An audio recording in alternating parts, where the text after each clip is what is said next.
Еще один лайфхак – это большой-большой обеденный стол.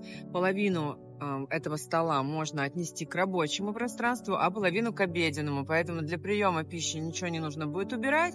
Можно спокойно покушать, сесть обратно работать. И также это позволяет не организовывать отдельного рабочего места в квартире, что существенно поднимает, скажем так, эстетику нашего интерьера, да, потому что рабочие пространства, рабочие столы, ну, такой себе элемент дизайна.